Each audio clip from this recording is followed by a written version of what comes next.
यह वीडियो होने वाला है red Hulk versus green Hulk, और वह कौन सी चीजें हैं जो रेड हल्क कर सकता है और ब्रूस बैनर नहीं कर सकता है, और साथ ही हम इनके पावर के बारे में भी जानेंगे। तो दोस्तों वीडियो को पूरा लास्ट तक जरूर देखिएगा। Red Hulk upcoming captain America brave new world में अपना मार्वल सिनेमैटिक यूनिवर्स डेब्यू करने के लिए तैयार है। Red Hulk title Marvel comics में कई पात्रों द्वारा धारण किया गया है, लेकिन सबसे पहले और सबसे प्रसिद्ध थंडरबोल्ट रॉस द्वारा, जिनके captain America brave new world में रेड हल्क बनने की बहुत अटकलें हैं। लेकिन मार्वल इसे अपने आधार पर बदल सकता है या फिर किसी और पात्र को बना दिया जाएगा। रेड हल्क में काफी हद तक ब्रूस बैनर के संस्करण जैसी शक्तियां और क्षमताएं हैं, लेकिन उनके पावर सेट में कुछ महत्वपूर्ण अंतर है। तो आज हम उन्हीं के बारे में बात करने वाले हैं। नंबर 6 पर है कॉन्शियस ट्रांसफॉर्मेशन। थंडरबोल्ट्स रास इच्छा अनुसार रेड हल्क में बदल सकता है। मार्वल कॉमिक्स में रेड हल्क परिवर्तन ब्रूस बैनर के विपरीत, जो क्रोधित होने पर कभी कभी अपनी इच्छा के विरुद्ध हल्क बन जाता है, रोज रेड हल्क में बदल जाता है और जब चाहे तब वापस आ सकता है। यहाँ तक कि जब उसे बाहर कर दिया जाता है तब वह रेड हल्क अवस्था में ही रहेगा जब तक कि वह होश में नहीं आ जाता और शक्तिहीन नहीं हो जाता। इससे उसे अपने विरोधियों पर एक महान समकालिक लाभ मिलता है, क्योंकि वह इसका उपयोग अपने लाभ के लिए कर सकता है। या नहीं कहा जा सकता कि रेड हल्क का यह तत्व एमसीयू में प्रवेश करेगा या नहीं, और हमें ट्रेलर देखने से यह पता चलता है कि वह उतना ही नियंत्रण से बाहर है जितना कि मूल रूप से हल्क था। लेकिन यह फिल्म की रिलीज से पहले फैंस को धोखा देने की साजिश हो सकती है। नंबर 5 पर है रिटेन इंटेलिजेंस। खुफिया जानकारी बनाए रखे। रेड हल्क रोज की तरह ही स्मार्ट है। मार्वल कॉमिक्स में रेड हल्क हरे हल्क के अधिकांश संस्करणों में वह उच्च स्तर की बुद्धिमत्ता नहीं है जिसके लिए ब्रूस बैनर जाना जाता है। वह बिल्कुल एक बच्चे की तरह व्यवहार करता है, एक बच्चा जिसके पास अत्यधिक गति, शक्ति और स्थायित्व है। दूसरी ओर रेड हल्क एक अलग जानवर है जिसमें जनरल रॉस का बदला हुआ अहंकार उतना ही स्मार्ट है जितना वह है। इससे उसे युद्ध परिदृश्यों में एक बड़ा फायदा मिलता है, क्योंकि वह अपनी शक्तियों का अधिक चतुराई से उपयोग कर सकता है। अपनी इच्छा अनुसार परिवर्तन करने की क्षमता के साथ इसे मिलाकर रेड हल्क की क्षमताएं बैनर के अभिशाप की तुलना में कहीं अधिक एक उपकरण है।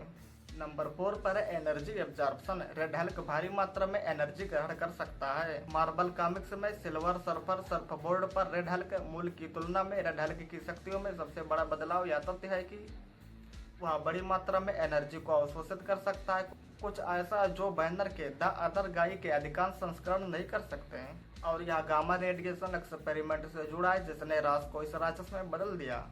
उन्होंने कॉमिक्स में दिखाया है कि वह बहुत सारी एनर्जी को अवशोषित कर सकते हैं और ब्रह्मांडीय विविधता के पक्षधर हैं। यहाँ तक कि उसने सिल्वर सर्फर की शक्ति को भी आत्मसात कर लिया, उसके सर्फ बोर्ड की कमान को अपने हाथ में ले ली और उसी आर्डन फोर्स को अपने में समाहित कर लिया और आसानी से ऑसगार्ड के राजा ओडिन पर विजय प्राप्त कर ली। हालांकि यदि रेड हल्क बहुत ही ज्यादा गामा रेडिएशन लेता है तो वह अपने मानव रूप में वापस आने में असमर्थ है। Number 3 heat increase. वह जितना अधिक क्रोधित होता है वह उतना ही अधिक क्रोधित होता जाता है। जब हल्क अधिक क्रोधित हो जाता है तो वह और अधिक मजबूत और जंगली हो जाता है। ऐसा प्रतीत होता है कि क्रोधित होने पर बैनर कितना शक्तिशाली हो सकता है इसकी कोई सीमा ही नहीं है। रेड हल्क का टेम्परेचर बढ़ जाता है और उसका गुस्सा बढ़ जाता है, जिससे उसे कुछ समस्या हो जाती है। और यदि उसका दिमाग बहुत गर्म हो जाता है तो वह बेहोश हो जाएगा, क्योंकि उसका शरीर गर्मी के स्तर को संभाल नहीं सकता है। उन्होंने कॉमिक्स में दिखाया है कि वह इतना गर्म हो सकता है कि तुरंत रेत को कांच में बदल सकते हैं। Number 2 explosion. रेड हल्क अपने द्वारा अवशोषित ऊर्जा को प्रक्षेपित कर सकता है। मार्वल कॉमिक्स में जब रेड हल्क बड़ी मात्रा में गामा रेडिएशन को अवशोषित करता है तो वह उसे एक विस्फोट के रूप में वापस प्रक्षेपित कर सकता है, जिससे इस विनाशकारी ऊर्जा की चपेट में आने पर बहुत कम शेष रह जाता है। ऐसा कुछ जिसे ब्रूस बैनर ने सक्षम नहीं दिखाया, क्योंकि उनकी शक्तियां अलग अलग तरह से काम करती हैं। ग्रीन हल्क गामा रेडिएशन छोड़ता है जबकि रेड हल्क इसे ग्रहण करता है। यहाँ विशाल शक्ति एक परमाणु बम के समान है। विस्फोट बिल्कुल वैसा ही दिखता है और इसमें कोई संदेह नहीं है कि इसके बाद गामा रेडिएशन के निशान रह जाते हैं। एक पागल लेकिन खतरनाक शक्ति जो थाडियस रोज से बहुत कुछ छीन लेती है, कुछ ऐसा जिसे फैंस एमसीयू में रेड हल्क की शुरुआत में देख सकते हैं। Number 1 command military. एक जनरल होने के फायदे हैं अपने। थोडियस रास ने 1962 में अमेरिकी वायुसेना में लेफ्टिनेंट जनरल और हल्क के कट्टर दुश्मन के रूप में इनक्रेडिबल हल्क 1 में अपनी शुरुआत की। वह हल्क को मारने के लिए कुछ भी नहीं करेंगे। गुप्त रूप से ब्रूस बैनर के साथ आमने सामने जाने की बेताब कोशिश में वह 2008 में रेड हल्क बन गया। एक वैज्ञानिक होने के बजाय रोस एक सन नेता है जिसके पास पूरी सेना है, जो निश्चित रूप से हल्क से अधिक है। अपनी शक्तियों के बिना भी रोस सैनिकों, बंदूकों, टैंकों, जेटों और अतुल हल्क या उसके रास्ते में आने वाले किसी भी व्यक्ति के रास्ते में फेंकने के लिए बहुत कुछ के साथ बैनर के खिलाफ एक दुर्जेय दुश्मन है।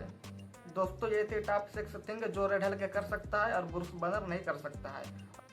दोस्तों, इसी तरह की वीडियो का अपडेट आप पाने के लिए हमारे चैनल को सब्सक्राइब कर लीजिए और मिलते हैं अगले वीडियो में। धन्यवाद।